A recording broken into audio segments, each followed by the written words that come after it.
Donc, effectivement, je vais vous présenter le bilan de l'axe éducation et plurilinguisme. Donc, je m'appelle Marion Lemoine, je suis enseignant-chercheur en sciences de l'éducation. Un premier point concernant les forces vives. Les référents et membres du comité scientifique, Mariella Cosa, Carmen Avram, Marion Lemoine, Martine de Rivry et Éric Montero. Nous comptons 37 membres enseignants-chercheurs référencés au sein de cet axe, 4 doctorants et 6 doctorants en cours d'affiliation au réseau, et c'est un travail particulier que nous allons mener spécifiquement concernant les doctorants, j'en parlerai un peu plus tard. Enfin, plusieurs enseignants-chercheurs d'universités étrangères et françaises associés à la démarche. Je n'ai pas présenté la liste nominative de chacun des membres parce que je suis très mauvais dans les technologies et ça débordait de la page, donc j'exagère à peine, mais je trouvais que cette présentation sous forme de liste n'était pas comment dirais-je, bienvenue dans ce que je présente, mais bien sûr, elle sera tenue à votre disposition, elle sera adossée à ce document ultérieurement. D'abord, une synthèse des événements scientifiques et de vulgarisation organisés par l'Axe. Alors, les membres de l'Axe éducation et plurilinguisme ont décidé de construire un projet fédérateur ex novo au sein du réseau pour apporter, exploiter les spécificités des champs de recherche et des terrains d'observation dans lesquels les membres s'inscrivent déjà, ou dans lesquels ils pourraient s'inscrire collectivement et ainsi fédérer à l'échelle de la Nouvelle-Aquitaine et au-delà. Et pour cela, le choix a été fait de travailler sur un objet possible, en tout cas une démarche scientifique qui va permettre de déployer différents objets à partir d'une thématique qui nous permet de nous réunir, qui est celle des situations de vulnérabilité et des insécurités en contexte de plurilinguisme. Quand on parle de situations de vulnérabilité, on ne parle pas que des vulnérabilités, on parle bien évidemment d'interaction, d'échange, mais on parle aussi des manières dont des institutions, des acteurs peuvent nommer, catégoriser, classer certains publics et à partir de ces nominations, de ces classements et de ces catégorisations, peut-être parfois enfermer ces publics dans des cases et ce qui peut prolonger les formes de vulnérabilité ou les accentuer, voire même les cumuler. Quand on parle de situation de vulnérabilité, on parle aussi, pour ce qui nous concerne, des insécurités qui sont liées à ces situations de vulnérabilité, insécurité linguistique, sociale, culturelle, identitaire, non seulement pour les personnes qui sont concernées et regardées à travers ces questionnements, mais aussi pour celles et ceux qui travaillent avec elles ou en leur bénéfice, des formateurs, des enseignants, des personnels juridiques, sociaux, éducatifs, sanitaires, des personnes qui travaillent au plan de l'accueil, de l'accompagnement et de la régularisation possible de certaines situations qui peuvent être elles-mêmes sous l'effet de ces vulnérabilités, en ressentant elles-mêmes des formes de vulnérabilité émotionnelle, professionnelle, dans le cadre de la maîtrise de leurs pratiques quotidiennes qui sont ébranlées et remises en question, et puis qui peuvent être aussi dans des formes d'insécurité, puisque elles sont face à des situations qui sont toujours singulières et qui peuvent extrêmement perturber leur travail, la définition même qu'ils en ont et leur capacité à considérer qu'ils sont dans des situations de compétence et de maîtrise dans le cadre de ces contextes de plurilinguisme. Plusieurs réunions entre... Et c'est donc à travers cela, même si c'est dit très très rapidement, c'est donc à travers cela et au regard de cette évocation qu'on appuie notre réflexion, notre démarche et qu'on va déployer un certain nombre de terrains de recherche ou articuler et fédérer des questions, des objets et des terrains qui sont déjà au travail, mises en œuvre par des collègues qui sont au sein de cet axe ou qui vont être approchés et se rapprocher de nous dans le cadre de cet axe. Plusieurs réunions entre animateurs de l'axe ont été organisées ces 12 derniers mois. Alors, je sais que le réseau est plus récent dans sa phase de consolidation, mais en réalité, on avait pressenti un certain nombre de choses et on était déjà quelques-uns à s'être réunis, en distanciel d'abord, puis en présentiel. Évidemment, il a été rappelé que le 29 juin a été une journée très importante pour le réseau lui-même, mais aussi pour une rencontre en présentiel pour certaines et certains d'entre nous. C'était la première fois que nous nous voyions alors que nous travaillons ensemble depuis de longs mois. D'abord, dans un premier temps, pour un atelier qui a consisté à esquisser les contours du projet. On est parti de l'idée que c'est peut-être en allant et en s'éloignant des incertitudes initiales et en essayant de forger progressivement un projet commun qu'on allait se découvrir progressivement et voir comment on pouvait coopérer et apporter des éléments constitutifs à l'élaboration de ce projet et des différents objets qui y seront associés.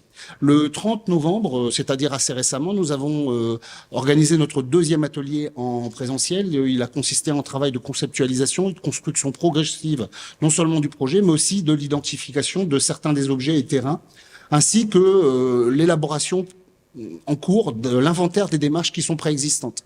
Démarches en termes de recherche, démarches en termes de contact avec des terrains, démarches en termes d'accompagnement, y compris par la recherche, auprès de certains professionnels qui sont déjà investis dans ces situations de vulnérabilité.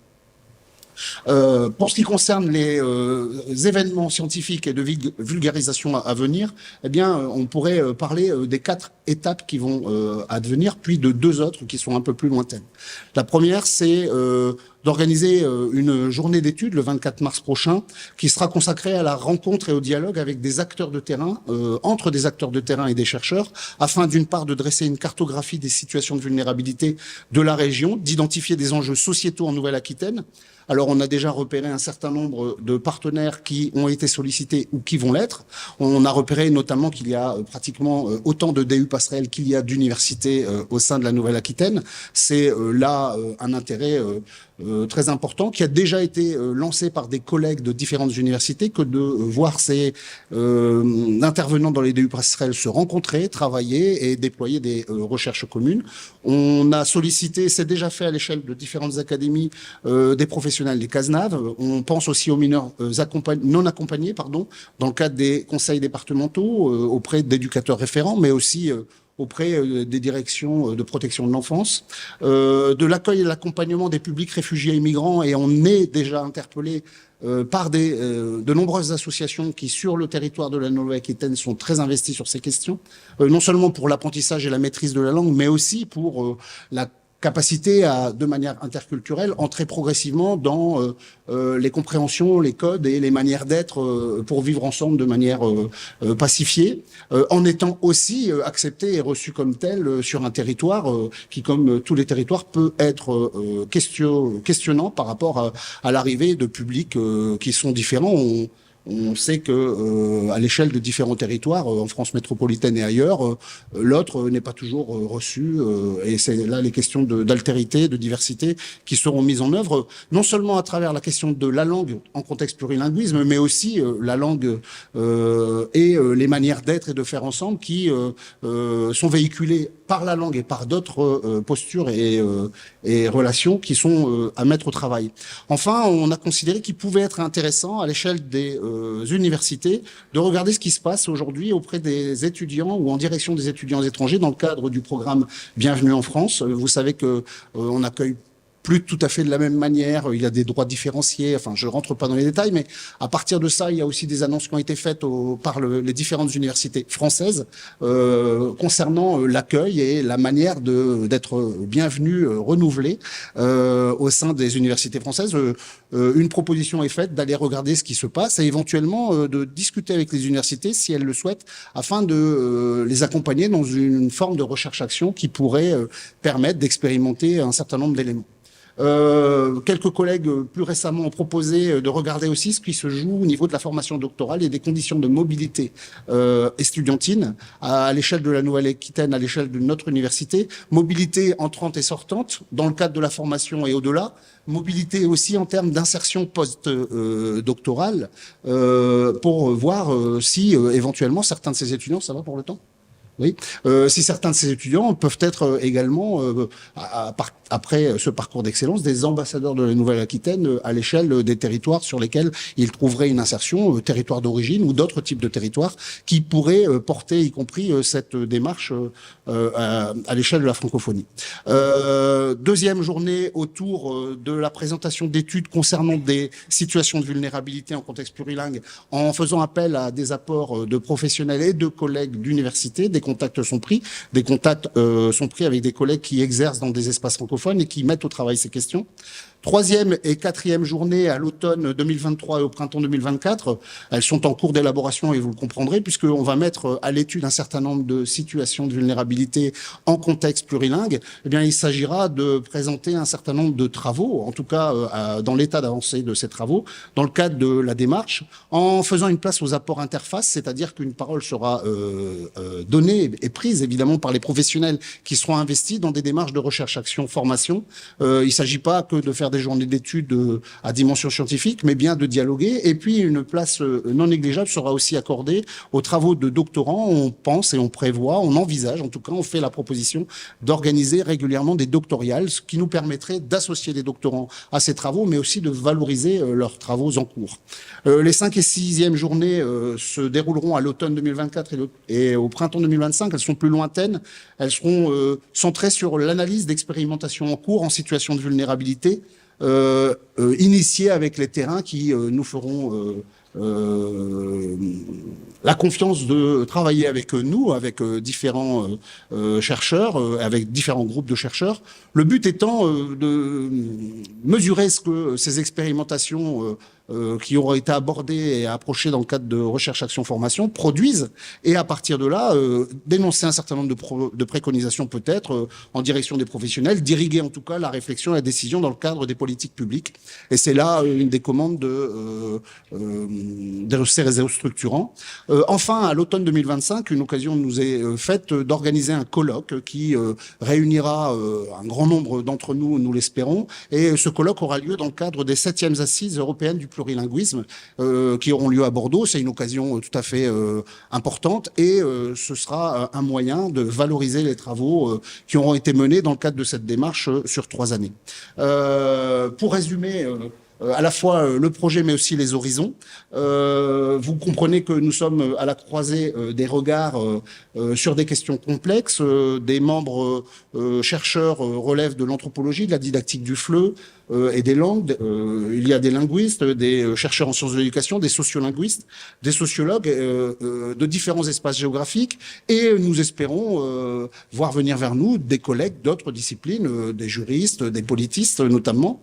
Les assises européennes du plurilinguisme clôtureront cette démarche, je l'ai dit. Vous comprenez aussi que notre processus, c'est un processus qui assume une dimension heuristique, qui se fonde sur un dialogue interdisciplinaire et qui compte, dans son élaboration et ses productions, soulever des enjeux et reprendre pour les analyser des enjeux qui sont des enjeux de terrain, qui sont énoncés en partie par les praticiens de terrain et qui permettront de se saisir de questions vives qui sont développées à l'échelle du territoire de la Nouvelle-Aquitaine et peut-être même au-delà.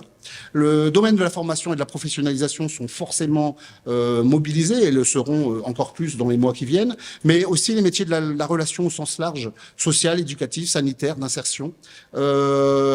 Et enfin, les questions de droit public et de politique publique seront certainement convoquées. Il y a pour l'instant des discussions et il y a déjà eu des rencontres avec les collègues des axes transfert et axes numériques notamment, mais à l'échelle de notre réseau, il est évident que nous discuterons aussi sur sollicitation ou sur initiative avec les autres axes. Quelques éléments sur les publications scientifiques.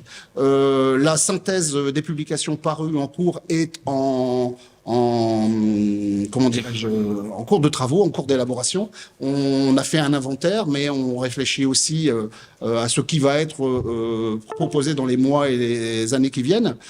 Proposition est faite d'envisager des mémoires de M et des sujets de thèse, des objets de thèse dans le cadre de cette démarche, sur des objets qui seraient articulés à la démarche que nous lançons.